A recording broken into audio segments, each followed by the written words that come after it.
बिस्मिल्लाहिर्रहमानिर्रहीम, अस्सलाम वालेकुम। Welcome to my YouTube channel last friends platform. इस वीडियो में हम पढ़ेंगे जनरल एक्सेप्शंस या डिफेंसेस। इस वीडियो में हम सेक्शन 91 से लेकर सेक्शन 95 तक सेक्शंस पढ़ेंगे। तो जो जनरल डिफेंसेस हैं वो क्या है? अगर एक बंदा अपने आप को क्रिमिनल लायबिलिटी से डिफेंस देके बचा लेता है तो उसको जनरल डिफेंसेस या एक्सेप्शंस कहा जाता है। अगर वो बंदा खुद डिफेंस नहीं देता कोर्ट में, लेकिन कोर्ट को एविडेंस से क्लियर हो जाता है कि यहाँ पर ये डिफेंस अप्लाई होगा, तो वो खुद ही अप्लाई करके उस बंदे को आजाद कर देगी। सेक्शन 91 में कहता है exclusion of acts which are offences independently of harm caused. इसमें कहता है कि वो एक्ट्स जो खुद ही एक ऑफेंस है, वहाँ पर सेक्शन 87, सेक्शन 88 या सेक्शन 89 के अंडर अगर वो बंदा कंसेंट भी दे देता है फिर भी वो ऑफेंस होगी। इसमें एक एग्जांपल दिया गया है। मिसाल के तौर पर एक लड़की अपना बच्चा गिराने जाती है, मिसकैरेज करवाती है, अबॉर्शन करवाती है। यहाँ पर उस लड़की की कंसेंट तो शामिल है, ये फिर भी एक क्राइम है। यहाँ पर सेक्शन 87, 88, 89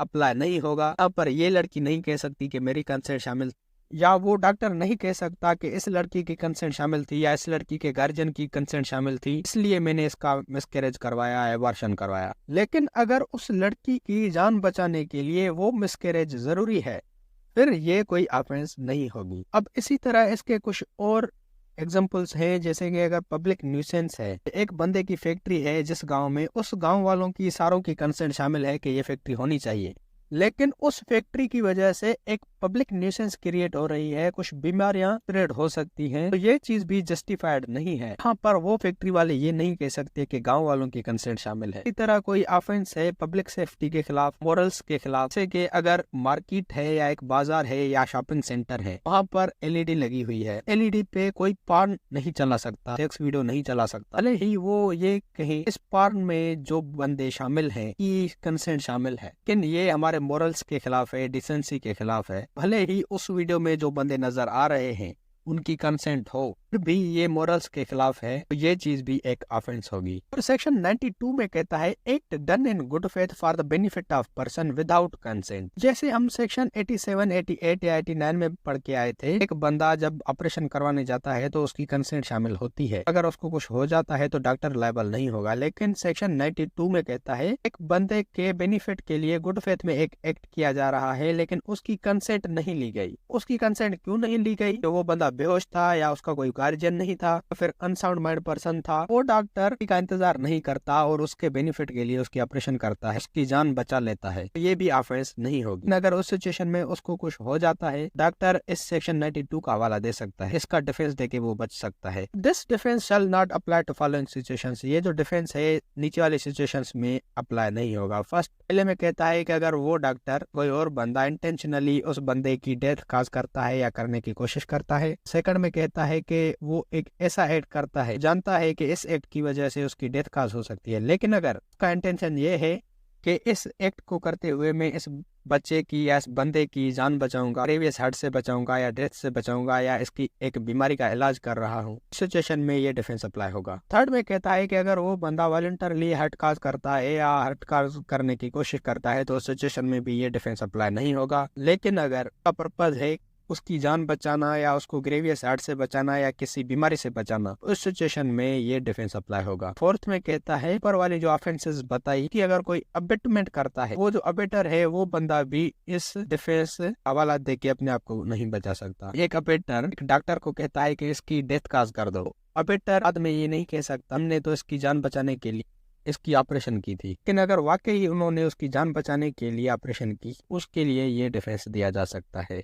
अब इसमें कुछ इलस्ट्रेशंस दी गई हैं। इसमें एक बंदा है जेड जो कार से गिर जाता है और बिल्कुल ही सेंसिटिव कंडीशन में होता है, तो एक सर्जन होता है ए, वो उसकी कंडीशन देख के कहता है कि इसका एक ट्रेपोन होगा, यानी एक स्कल में शायद एक सुराख किया जाता है, सर्जन्स करते हैं, इसके अलावा इसकी जान नहीं बच सकती। तो जो जेड है सर्जन, वो गुड फेथ में कोई एक्ट करता है, वो उसके लिए कोई ऑफेंस नहीं होगी, क्योंकि वो उसकी जान बचाने के लिए एक्ट कर रहा था। वो बंदा इस कंडीशन में नहीं था कि वो कंसेंट, तो उस सर्जन ने कोई भी ऑफेंस कमिट नहीं की। अब एक दूसरा मिसाल दिया गया है। एक बंदा है जेड के पीछे एक टाइगर पड़ा था, एक ए बंदा है वो जेड को बचाने के लिए शूट करता है, उसको लगता है कि ये गोली जेड को भी लग सकती है, लेकिन गुड फेथ में टाइगर से बचाने के लिए फायर करता है, लेकिन वो गोली जेड को लग जाती है और उसको थोड़े बहुत जख्म हो जाते हैं। यहाँ पर ए ने कोई भी ऑफेंस कमिट नहीं की।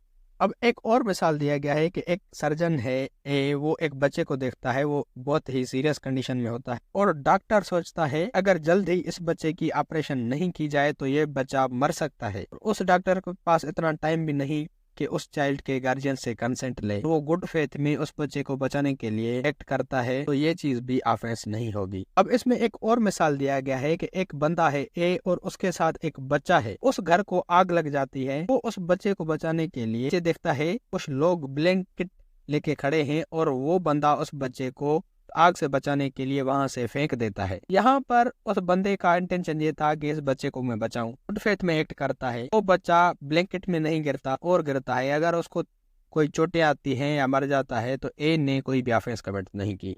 अब सेक्शन 93 में कहता है communication made in good faith. अगर कोई भी बंदा गुड फेथ में एक कम्युनिकेशन करता है वो भी ऑफेंस नहीं हो गया। मिसाल के तौर पर एक सर्जन है, वो एक पेशेंट को कहता है कि आपको कैंसर है, आप 1 महीने तक उसी टाइम जिंदा रहोगे। यहाँ पर सर्जन का तो गुड फेथ था, पेशेंट वहाँ पर शॉक से मर गया, उस सर्जन ने कोई भी ऑफेंस कमिट नहीं की, भले ही उस सर्जन को पता हो कि मेरे इस कम्युनिकेशन से इसकी डेथ काज हो सकती है।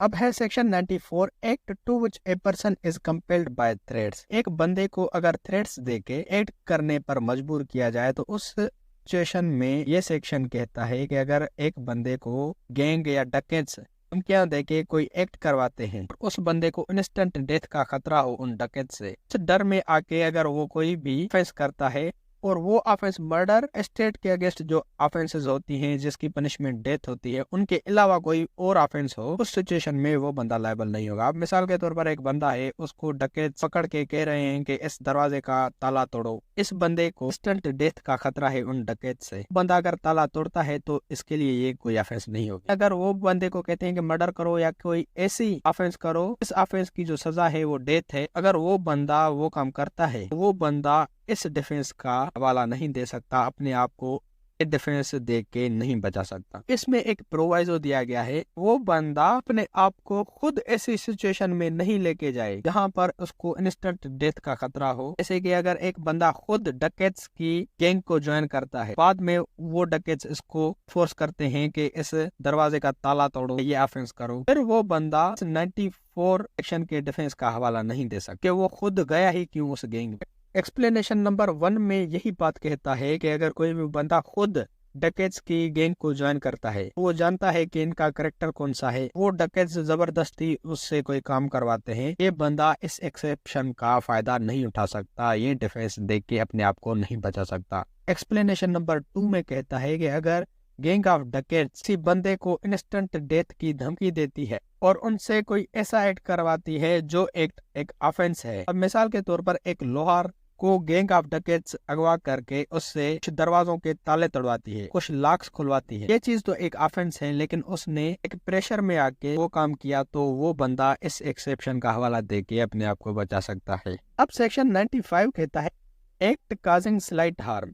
अब इसमें कहता है कि अगर कोई भी बंदा कोई ऐसी ऑफेंस करता है, इससे बहुत ही छोटा सा नुकसान होता है, बहुत ही स्लाइट नुकसान होता है, और एक ऑर्डिनरी दिमाग का बंदा ऐसे नुकसान की में कंप्लेन नहीं करता, तो वो भी ऑफेंस नहीं होगी। मिसाल के तौर पर एक बंदा एक घर से एक चमचा चुराता है या एक छोटी सी प्लेट चुराता है, तो वो बंदा अगर इस पे केस करता है, कोर्ट भी इसको टाइम नहीं देगी और ये ऑफेंस ही नहीं मानी जाएगी। अब एक चमचे की चोरी क्या है, इसमें एक लैटिन मैगज़ीन भी है, दी मिनिमस नॉन क्यूरेट लेक्स trifles are not to be treated as crime, यानी जो ट्राइफल्स हैं उनको क्राइम कंसीडर नहीं किया जाता। ट्राइफल्स यानी बिल्कुल ही नाकिस चीज, बहुत ही छोटी चीज, एक चमचे की चोरी हुई, उस पे कोर्ट अपना टाइम जाया नहीं करेगी। तो इन सारे सेक्शंस को हम समरी में पढ़ते हैं। 91 में कहता है exclusion of acts which are offences independently of harm cause. अब जो एक्ट्स खुद ही एक ऑफेंस है, उनके लिए अगर बंदे की कंसेंट भी शामिल है, फिर भी वो ऑफेंस ही होगी। अब मिसाल के तौर पर एक लड़की एबॉर्शन करवाने जाती है, एबॉर्शन करवाना एक ऑफेंस है, तो अगर इस लड़की की यहाँ पर कंसेंट शामिल भी है, फिर भी ये ऑफेंस ही होगी। डॉक्टर इसकी एबॉर्शन करता है, ये नहीं कह सकता कि लड़की की कंसेंट शामिल थी। सेक्शन 92 में कहता है act done in good faith for the benefit of person without A consent.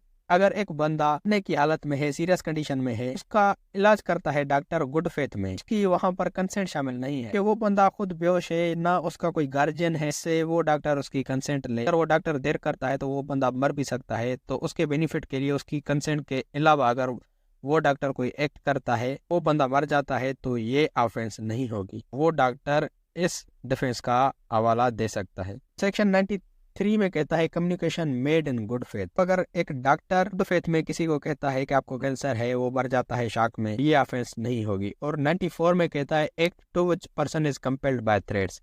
अगर एक डकैत की गैंग किसी बंदे को कंपेल करके उससे कोई एक्ट करवाती है, वो एक्ट मर्डर, स्टेट ऑफेंसेस अलावा कोई और एक्ट हो, ताला तोड़ना हो गया, लॉक खोलना हो, तो ये ऑफेंस नहीं होगी उस बंदे के लिए को धमकी दी गई। सेक्शन 95 में कहता है एक्ट काजिंग स्लाइट हार्म। एक बंदा कोई एक्ट करता है, उससे बहुत ही छोटा नुकसान होता है, एक चमचा चुरा के गया, एक प्लेट चुरा के गया, तो ये भी ऑफेंस नहीं होगी। अब इन सेक्शंस को याद करने की मैं एक ट्रिक बताता हूँ। MNCCS। एम पे आप कह दो कि मिसकैरेज, उसका मिसाल याद करो, आपको सेक्शन याद हो जाएगा। इन पर नो कंसेंट, बंदे की कंसेंट शामिल नहीं थी, लेकिन डॉक्टर ने गुड फेथ में काम किया। और सी पे है communication made in good faith. दूसरी सी पे है कंपेल्ड बाय थ्रेट्स। एस पे है स्लाइट हार्म। तो दोस्तों ये था हमारा आज का टॉपिक। उम्मीद है कि आपका कॉन्सेप्ट क्लियर हो गया होगा। आपको जनरल एक्सेप्शंस की दूसरी वीडियोस देखनी है तो आप मेरे चैनल की प्लेलिस्ट विजिट कर सकते हैं, और अगर आपको पीपीसी या आईपीसी की दूसरी वीडियोस देखनी है तो आप पीपीसी की प्लेलिस्ट विजिट कर सकते हैं पाकिस्तान पेनल कोड के नाम से। मेरे चैनल लास्ट स्टूडेंट्स प्लेटफॉर्म को लाजमी सब्सक्राइब करें। तो ये वीडियो आप कहाँ से देख रहे हो कमेंट्स में ज़रूर बताएं।